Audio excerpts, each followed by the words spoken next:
നമുക്കെന്താ പറയണ്ടത്? ഇന്നലത്തെ ബാക്കിയല്ല പറയേണ്ടത്. ബാക്കിയല്ല, ഈ 12 പേരുടെ അവരുടെ മഹാത്മ്യം പറയണ്ടേ നമുക്ക്. ഇന്നിപ്പോ പെരുന്തച്ഛന്റെ കുടിയന്നൂർ പെരുന്തച്ഛന്റെ കഥയാണ് പറയാനുള്ളത്. അദ്ദേഹം അനേകം അത്ഭുത കർമ്മങ്ങൾ ചെയ്തിട്ടുണ്ടെന്നല്ലേ പറയുന്നത്. സ്വദേശത്ത് തന്നെ ഒരു ക്ഷേത്രത്തിലെ ഉപയോഗത്തിലേക്കായി അവിടുത്തെ ഊരാൺമക്കാർ പറഞ്ഞിട്ടൊരു കുളം പെരുന്തച്ഛൻ ഉണ്ടാക്കിയിട്ടുണ്ടത്രേ. കുളം കുഴിച്ച് കല്ല് കെട്ടി തുടങ്ങിയപ്പോൾ ഊരാൺമക്കാരിൽ ചിലർ കുളം നീളത്തിലിരിക്കണമെന്നും ചിലർ ചതുരത്തിൽ വേണമെന്നും മറ്റുള്ളവർ വട്ടത്തിൽ വേണമെന്നും മറ്റും തർക്കമായി. അദ്ദേഹത്തിനെ കളി കളിപ്പിക്കാനായിരിക്കും. അപ്പോൾ പെരുന്തച്ഛൻ, നിങ്ങൾ ആരും വഴക്ക് പിടിക്കേണ്ട, എല്ലാവരുടെയും ഇഷ്ടപ്രകാരം കുളം വട്ടത്തിൽ നീളത്തിൽ സമചതുരമായി ത്രികോണായിട്ട് കോഴിമുട്ട ഭാഷയിൽ ഉണ്ടാക്കിയേക്കാം. അങ്ങനെ പറഞ്ഞു. എന്നാ പോരെ വിളിച്ചു എന്ന് പറഞ്ഞ് അങ്ങനെ ഒരു കുളവും കെട്ടിത്തീർത്തു. ആ കുളത്തിന്റെ ഓരോരോ ഭാഗത്ത് നിന്ന് നോക്കിയാൽ പെരുന്തച്ഛൻ പറഞ്ഞതുപോലെ ഒക്കെയും തോന്നും. കുളത്തിലിറങ്ങിയാൽ ഇപ്പോഴും ആർക്കും കിഴക്ക് പടിഞ്ഞാറ് അറിയാൻ പാടില്ലാതെയാണ് ഇരിക്കുന്നത് അത്ര. അതിനാൽ ബ്രാഹ്മണർ ആ കുളത്തിൽ കുളിച്ചു നിത്യകർമ്മം കഴിക്കാറില്ല. വേണം, കിട്ടണം. പെരുന്തച്ഛൻ അതിദിവ്യനായ ഒരു പുത്രനുണ്ടായിരുന്നു. ഈ കുളം പെരുന്തച്ഛൻ കുഴിച്ചപ്പോൾ മകൻ പുഴ കടന്ന് ഈ കുളത്തിലേക്ക് വല്ലവരും പോകുമോ എന്ന് ചോദിച്ചു.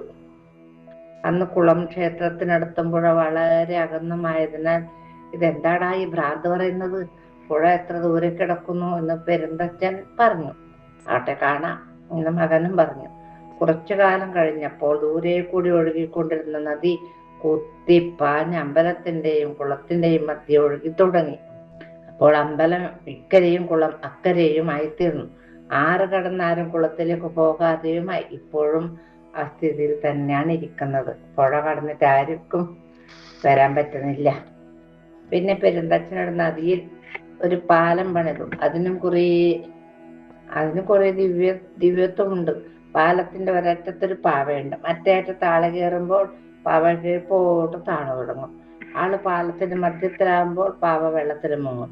അങ്ങേയറ്റത്ത് ചെല്ലുമ്പോഴേക്കും പാവ വായിൽ നിറച്ച് വെള്ളവും കൊണ്ട് പൂർവ്വസ്ഥിതിയിൽ മുകളിൽ വന്ന് നിൽക്കും. എന്നിട്ട് ആളടുത്ത് ചെല്ലുന്ന ആളുടെ മുഖത്തൊരു തുപ്പും കൊടുക്കും. എന്താ പരിപാടി നോക്കിപ്പോ. ഇങ്ങനെയാണ് അതിന്റെ സൂത്രം. ഇത് പെരുന്തച്ഛന് മകൻ കണ്ടിട്ട് വേറൊരു പാവയെ ഉണ്ടാക്കി പാലത്തിന്റെ ഇങ്ങേയറ്റത്ത് വെച്ചു. ആ പാവ പാലത്തിന്മേൽ ആള് കയറുമ്പോൾ മുമ്പേ നടന്നു തുടങ്ങും. ആളുകൾ അങ്ങേയറ്റത്ത് ചെല്ലുന്നതിന് മുമ്പേ അവിടെ എത്തും. മറ്റേ പാവ തുപ്പുന്നതിന് മുമ്പേ അതിന്റെ ചിക്കട്ടത്ത് കൂട്ടുക്കൊരടി. അപ്പോൾ ആ തുപ്പുന്ന പാവയുടെ മുഖം തിരിഞ്ഞു പോകുന്നതിനാൽ ആരുടെയും മുഖത്ത് തുപ്പാനൊക്കാതെയുമായി. ഇത് അച്ഛന് വൈരാഗ്യം വരും ഇങ്ങനെയൊക്കെ ആകുമ്പോ. പെരുന്തച്ഛൻ ഒരിക്കലൊരു വഴിയാത്ര പോകുമ്പോൾ ഒരു ദിക്കിൽ ചില ആശാരിമാർ കൂടി ഒരു അമ്പലം പണിയുന്നത് കണ്ടു. എന്നിട്ട് അവിടെ ചെന്ന് നോക്കിക്കൊണ്ടിരുന്നു. ആശാരിമാരാരും പെരുന്തച്ഛനെ ബഹുമാനിക്കുകയും കണ്ടതായി നടിക്ക പോലും ചെയ്തില്ല. അവർ ഊണുകാലമായപ്പോൾ പെരുന്തച്ഛനെ വിളിക്കാതെ പോവുകയും ചെയ്തു. ഉടനെ ശ്രീകോവിലിനുള്ള കഴുക്കോലിന്റെ അറ്റത്തൊക്കെ ഓരോ വര കൂടി വരച്ചും വെച്ചു പെരുന്തച്ഛനും പോയി. ആശാരിമാർ ഊണ് കഴിഞ്ഞു വന്നു. അവരുടെ പണി തുടങ്ങുകയും ചെയ്തു. പെരുന്തച്ഛൻ വരച്ച വരയുണ്ടല്ലോ, അവിടുത്തെ കണക്കാശാരി വരച്ചതാണെന്ന് വിചാരിച്ച് അവിടെ വെച്ച് മുറിച്ചു കഴുക്കോലെല്ലാം പണി തീർത്തു. കയറ്റിയപ്പോഴല്ലേ മനസ്സിലായത് കഴുക്കോലിന് നീളം പോരായിയാൽ കൂടം പിടിക്കയില്ല. കണക്കനും പണിക്കാരനും കൂടി പഠിച്ച വിദ്യയെല്ലാം എടുത്തിട്ടും കൂടം പിടിച്ചില്ല. ഈ അബദ്ധം എങ്ങനെ വന്നു എന്നറിയാതെ എല്ലാവരും വളരെ വ്യസനിച്ചു. കിട്ടണം, വേണ്ടാതെ പണിക്ക് പോയാൽ. ഒടുക്കം കഴുക്കോലുകൾ മാറ്റണമെന്ന് തന്നെ തീർച്ചപ്പെടുത്തി. ശ്രീകോവിലിന്റെ കയറ്റിയ വിധത്തിൽ തന്നെ കൂടം പിടിക്കാതെ ആ നിലയിൽ വെച്ചു തന്നെ വേറെ പണികൾ തുടങ്ങി. ഇതിവിടെ തന്നെ അങ്ങനെ വെച്ചു. പെരുന്തച്ഛൻ പോയി ആരും അറിയാതെ കുറെ കടുംതുടികൾ ഉണ്ടാക്കിക്കൊണ്ട് പുറപ്പെട്ടു. യാത്രയായപ്പോൾ എങ്ങോട്ടാ യാത്ര എന്ന് മകൻ ചോദിച്ചുത്രേ. ഒന്നും മിണ്ടാതെ പെരുന്തച്ഛൻ പോയി പിന്നാലെ മകനും പുറപ്പെട്ടു. ഒരു ദിവസം ഉച്ചയായപ്പോൾ ഈ അമ്പലം പണിയുന്ന സ്ഥലത്ത് വന്നു. അപ്പോൾ ആശാരിമാരെല്ലാം ഉണ്ണാൻ പോയിരിക്കായിരുന്നു. അവിടെ ആരുമില്ലെന്ന് മനസ്സിലായപ്പോൾ പെരുന്തച്ഛൻ എന്ത് ചെയ്തു? ശ്രീകോവിലിന് മുകളിൽ കയറി ഈ കടുംതുടികളെല്ലാം വെച്ചിണക്കി ഒരടി കൊടുത്തു. പെട്ടെന്ന് കൂടം പിടിക്കുകയും ചെയ്തു. അപ്പോഴേക്കും മകനും അവിടെ എത്തി. ഉടനെ പെരുന്തച്ഛൻ, കണ്ടോടാ മകനെ കൂടം പിടിച്ചത് എന്ന് ചോദിച്ചു. ഓഹോ, കാണുകയും ചെയ്തു പഠിക്കുകയും ചെയ്തു എന്ന് മകൻ ഉത്തരവും പറഞ്ഞു. ഇങ്ങനെ പല വിധത്തിൽ മകൻ അസാമാന്യനാണെന്ന് അറിഞ്ഞപ്പോൾ തന്റെ ആദ്യപുത്രനാണെങ്കിൽ പെരുന്തച്ഛൻ അവനെ കുറിച്ച് സഹിക്ക വയ്യാതെയുള്ള അസൂയയും വൈരവും ഉണ്ടായതാ. സ്വന്തം പുത്രനാണെങ്കിലും തന്നെക്കാൾ വലിയവനാവുന്നത് ചിലർക്കൊന്നും പിടിക്കൂല ഉള്ളതിനൊരു ഉദാഹരണമാണിത്. ഇവൻ ജീവിച്ചിരുന്നാൽ തന്റെ യശസ്സിന് ഹാനി സംഭവിക്കും. അതിനാൽ ഏതുവിധവും ഇവന്റെ കഥ കഴിക്കണം എന്ന് പെരുന്തച്ഛൻ തീർച്ചയായും മനസ്സിൽ ഉറച്ചു. എന്തൊരു പെരുന്തച്ഛനാത്! കൂടം പിടിച്ച ശബ്ദം കേട്ട ആശാരിമാരെല്ലാം ഓടി വന്ന് നോക്കിയപ്പോൾ കൂടം പിടിച്ചിരിക്കുന്നതായി കണ്ടു. അപ്പോൾ ഇതെല്ലാം പെരുന്തച്ഛന്റെ കൗശലങ്ങളാണെന്ന് മനസ്സിലാവുകയാൽ ആശാരിമാരെല്ലാം ഓടി പെരുന്തച്ഛനെയും മകനെയും വന്ദിച്ച് ബഹുമാനിച്ചു. അതന്നെ ആദ്യത്തെ കളി വേണ്ടിയിരുന്നില്ലല്ലോ.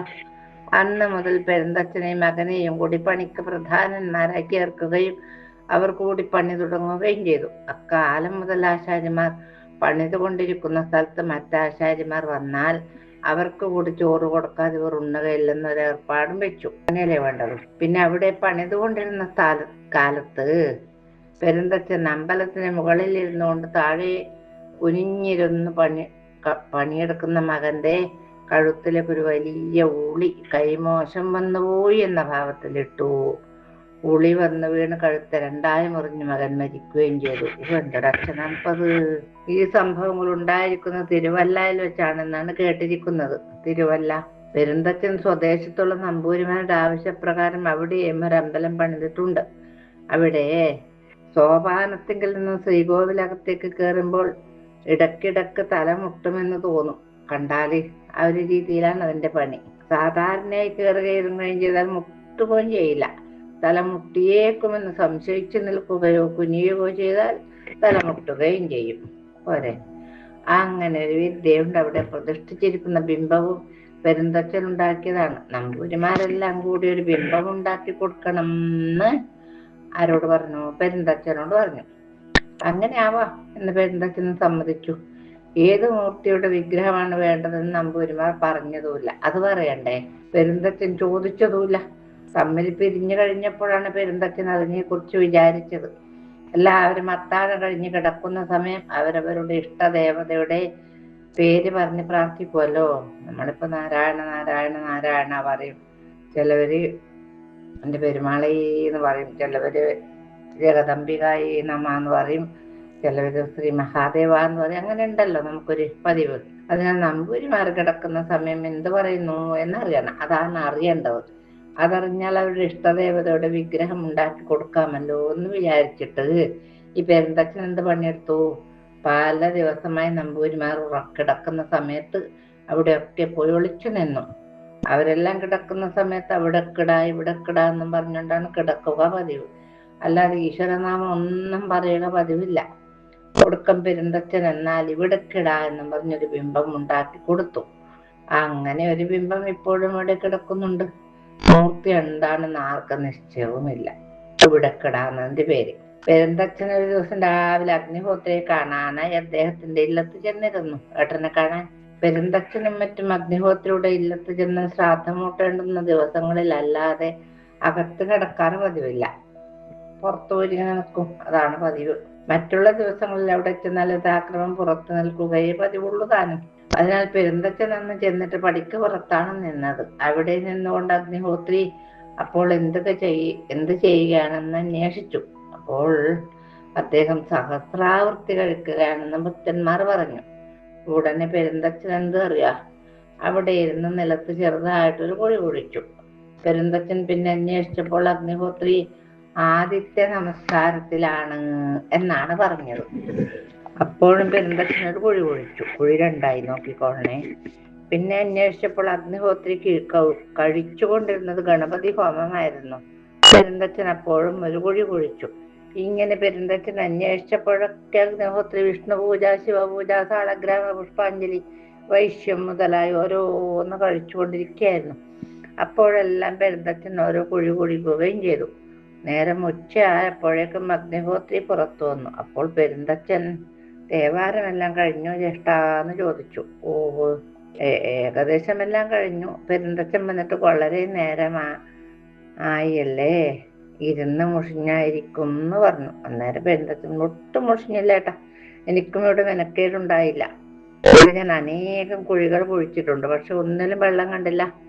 ഇത്രയും നേരം കൊണ്ട് അനേകം കുഴികൾ കുഴിക്കാതെ ഒരു കുഴി കുഴിച്ചിരുന്നുവെങ്കിൽ ഇപ്പോൾ വെള്ളം കണ്ടേനെയല്ലോ എന്ന് പറഞ്ഞു അദ്ദേഹം. ഇത് കേട്ടപ്പോൾ പെരുന്തച്ഛൻ തന്നെ ആക്ഷേപിക്കുകയാണ് ചെയ്തതെന്നും പെരുന്തച്ഛൻ പറഞ്ഞതിന്റെ സാരം അനേകം ഈശ്വരന്മാരെ കുറേശ്ശെ സേവിക്കുന്നത് വെറുതെ ആണെന്നും ഒരു ഈശ്വരനെ സേവിച്ചാൽ മതിയെന്നും അത് നല്ലതുപോലെ ആയാൽ ഫലസിദ്ധി ഉണ്ടാകുമെന്നാണെന്നും അദ്ദേഹത്തിന് മനസ്സിലായി. അപ്പൊ ഇത് തന്റെ തേവാരത്തെ സംബന്ധിച്ച് പറഞ്ഞതാണെന്നും അഗ്നിഹോത്രിക്ക് മനസ്സിലായി. അദ്ദേഹം പല കുഴികളായാലും അവ പതിവായി കുറേശ്ശെ കുഴിച്ചുകൊണ്ടിരുന്നാൽ കുറച്ചു കാലം കഴിയുമ്പോൾ എല്ലാത്തിലും വെള്ളം കാണുമെന്നാണ് തോന്നിയത്. എന്നാൽ അവയുടെ അടിയിലുള്ള ഉറവകൾക്ക് പരസ്പര ബന്ധം ഉണ്ടായിരിക്കുന്നത് കൊണ്ടാണ് എല്ലാത്തിന്റെയും ചുവട് ഒന്ന് തന്നെയാണെന്ന് വിചാരിക്കാവുന്നതുമാണ് എന്ന് മറുപടിയും പറഞ്ഞു അദ്ദേഹം. അപ്പൊ പെരുന്തച്ഛന് ചുവട് എല്ലാത്തിനും ഒന്നാണെന്നുള്ള ഓർമ്മ വിട്ടുപോകാതെ ഇരുന്നാൽ മതി, പിന്നെ എത്ര വേണമെങ്കിലും കുഴിക്കാം, എല്ലാത്തിലും വെള്ളവും കാണും എന്ന് പറഞ്ഞു. ഇങ്ങനെ ഒടുക്കം പെരുന്തച്ഛൻ അഗ്നിഹോത്രിയുടെ യുക്തി ശരിയാണെന്ന് സമ്മതിക്കുകയും പിന്നെ വന്ന കാര്യം പറഞ്ഞു പോവുകയും ചെയ്തു.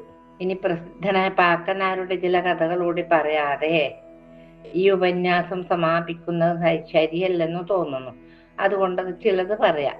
പറയനായ പാക്കന്മാരുടെ ഉപജീവനവും മറ്റും മുറം വിറ്റാണെന്നാണ് വെച്ചിരിക്കുന്നത്. കുലാചാരപ്രകാരമുള്ള പ്രവൃത്തി കൊണ്ട് ഉപജീവിക്കുന്നതാണ് ശ്രേഷ്ഠമെന്ന് കാണിക്കാനായിരിക്കട്ടോ അങ്ങനെ ചെയ്തതെന്ന് വിചാരിക്കുന്നു. മാതാപിതാക്കളുടെ ചാത്തമൂട്ടാനായ അഗ്നിഹോത്രികളുടെ ഭവനത്തിൽ ചെല്ലുമ്പോൾ 10 പേരും ഓരോ വിശിഷ്ട പദാർത്ഥങ്ങൾ കൊണ്ടു ചെല്ലുക പതിവുണ്ട്. പാക്കനാർ മാംസമാണ് കൊണ്ടു ചെല്ലുക. എന്തേ, പാക്കനാർ കൊലയ സമുദായത്തിൽപ്പെട്ട ആളാണല്ലോ. അത് അഗ്നിഹോത്രികളുടെ അന്തർജനത്തിനും ചാത്തക്കാർക്കും വളരെ വേതനമാണ്. എങ്കിലും പാക്കനാരുടെ ജീവിതത്വം വിചാരിച്ച് ആരും ഒന്നും പറയുകയുമില്ല. കൊണ്ടു ചെല്ലുന്നതെല്ലാം അന്തർജനം പാകം ചെയ്യുകയും ചാത്തക്കാർ ഭക്ഷിക്കുകയുമാണ് പതിവ്.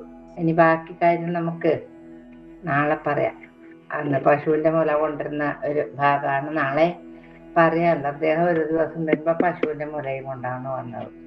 അതെന്താണെന്ന് നമുക്ക് നാളെ നോക്കാട്ടോ. ഇന്നത്തെ ഭാഗം ഭഗവത്പാദത്തിൽ സമർപ്പിച്ച് കായേന വാചാ മനസേന്ദ്രിയേർവാ ബുദ്ധ്യാത്മനാ വാ പ്രകൃതേ സ്വഭാവ കരോമി യദ്യൽ സകലം പരസ്മൈ നാരായണായേതി സമർപ്പയാമി.